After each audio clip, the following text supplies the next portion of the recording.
રણુજા મંદિરના સર્વ સેવકોને મારા સીતારામ। મેં 45 વર્ષ આશ્રમમાં સેવા આપી છે। છેલ્લા 10 વર્ષથી કેન્સરની અસહ્ય પીડા સહન કરતો હતો અને હવે આ દુઃખ સહન ન થતાં આ પગલું ભર્યું છે। સર્વ પાસે હું માફી માંગુ છું। આ શબ્દો છે જેતપુર નજીક આવેલા બોરડી સમઢિયાળા ગામમાં નવા રણુજા મંદિરના મહંત કરશનદાસ બાપુની સુસાઇડ નોટના। વર્ષોથી ભગવાનની સેવા કરનાર મહંતે આ પગલાએ સમગ્ર પંથકને શોકમાં મૂકી દીધો છે। સાથે જ સુસાઇડ નોટે અનેક સવાલો ઊભા કર્યા છે। આખરે મહંત કરશનદાસે આવું અંતિમ પગલું કેમ ભર્યું? સુસાઇડ નોટમાં શું લખ્યું હતું? શું છે સમગ્ર મામલો? આવો વિગતે વાત કરીએ આ અહેવાલમાં। નમસ્કાર, હું છું આસિફ કાદરી અને સ્વમાન સાથે તમારું સ્વાગત છે।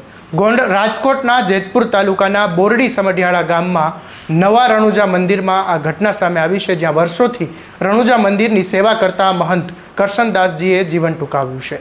મંદિર નજીક આવેલી વાડીના કૂવામાંથી તેમનો મૃતદેહ મળી આવતા સમગ્ર ગામ અને આસપાસના વિસ્તારમાં શોકનું મોજું ફરી વળ્યું હતું। ઘટનાની જાણ થતાં સ્થાનિક લોકો મોટી સંખ્યામાં મંદિર ખાતે દોડી આવ્યા હતા।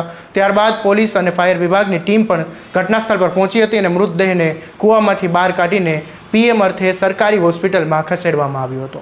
સમગ્ર ઘટનાને લઈને પોલીસ તપાસ શરૂ થઈ છે અને દરમિયાન ઘટના સ્થળેથી એક સુસાઇડ નોટ પણ મળી આવી હતી। આ સુસાઇડ નોટમાં મહંત કરશનદાસ બાપુએ પોતાના જીવનના અનેક પાસાઓનો ઉલ્લેખ કર્યો છે। તેમણે લખ્યું કે છેલ્લા 47 વર્ષથી તેઓ રણુજા મંદિરની સેવા પૂજા સાથે જોડાયેલા હતા। આ દરમિયાન ગામના લોકો, ભક્તો તેમજ સંસ્થાઓએ તેમને અપાર પ્રેમ અને સહકાર આપ્યો છે।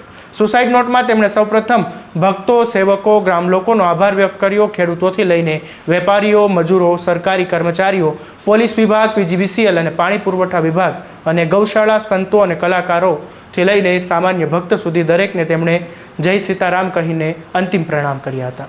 આગળ વાત કરીએ પહેલાં વાડીના જે માલિક છે કિશોરભાઈ બુટાણી, તેમણે શું કહ્યું એ સાંભળી લો। બાપુએ અમારા કુવામાં આપઘાત કરી લીધો। बापू क्या ना है? બાપુ આ રણુજા કરશનદાસ બાપુ મંદિરના મહંત। कारण શું? કારણ તો બાપુને કોઈ જાણી શક્યું નથી। બીમારી એવું કહેતા બાપુ, સચ્ચાઈ બીમારી છે એવું, બીજું તો કોઈ કારણ કાંઈ કોઈ દર્શાવ્યું નહીં। સૌથી મહત્વની વાત એ છે કે મહંતે પોતાની આત્મહત્યાનું જે કારણ છે તે પણ સુસાઇડ નોટમાં સ્પષ્ટ રીતે લખ્યું છે। તેમણે જણાવ્યું કે છેલ્લા લગભગ 10 વર્ષથી તેઓ કેન્સરની ગંભીર બીમારીથી પીડાઈ રહ્યા હતા। અનેક સારવારો, દવાઓ અને વિવિધ ઉપચાર છતાં તેમની શરીરની પીડા અસહ્ય બની ગઈ હતી। આ કારણે તેમણે પોતાની મરજીથી આ અંતિમ નિર્ણય લીધો છે। મહંત કરશનદાસ બાપુએ એ પણ સ્પષ્ટ કર્યું કે તેમના મૃત્યુ માટે કોઈ વ્યક્તિ, કોઈ ભક્ત કે કોઈ સેવક એમના પરિવારને જવાબદાર ઠેરવવામાં ન આવે અને તેમણે લખ્યું કે વર્ષો પહેલાં જ તેઓ પરિવારથી અલગ થઈ ગયા હતા અને છેલ્લા 47 વર્ષથી પરિવાર સાથે કોઈ સંપર્ક નહોતો, તેથી તેમના પરિવાર અંગે કોઈ તપાસ ન કરવામાં આવે તેવી પણ તેમણે અપીલ કરી છે। સુસાઇડ નોટમાં તેમણે પોતાના જીવન વિશે પણ કેટલીક વિગતો લખી છે। તેઓ મૂળ ટાટા મીઠાપુર નજીક વિસ્તારના રહેવાસી હતા અને વરિયા કુંભાર સમાજમાં જન્મ્યા હતા। ઘર છોડ્યા બાદ તેમણે સમગ્ર જીવન ભગવાનની ભક્તિ અને સમાજ સેવામાં સમર્પિત કરી દીધું હતું। આ ઉપરાંત તેમણે નવા રણુજા આશ્રમના ભવિષ્ય અંગે પણ પોતાની અંતિમ ઈચ્છા વ્યક્ત કરી છે અને નોટમાં લખ્યું છે કે જો નવો રણુજા આશ્રમ આગળ વધે તો તેની જવાબદારી વડલા હનુમાન મંદિરે સેવા આપતા રામદાસ બાપુને સોંપવામાં આવે। હાલ પોલીસે સુસાઇડ નોટ કબજે કરીને તેની પણ તપાસ કરવામાં આવી રહી છે। પીએમ રિપોર્ટ તેમજ અન્ય પુરાવાના આધારે સમગ્ર ઘટનાની તપાસ હાથ ધરવામાં આવી છે।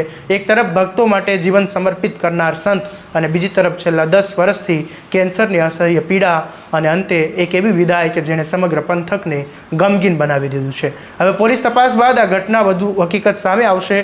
દરેક અપડેટ અને વિગતવાર સમાચાર માટે તમારા સ્વમાનને ફોલો, લાઇક, શેર અને સબસ્ક્રાઇબ કરવાનું ભૂલતા નહીં। નમસ્કાર।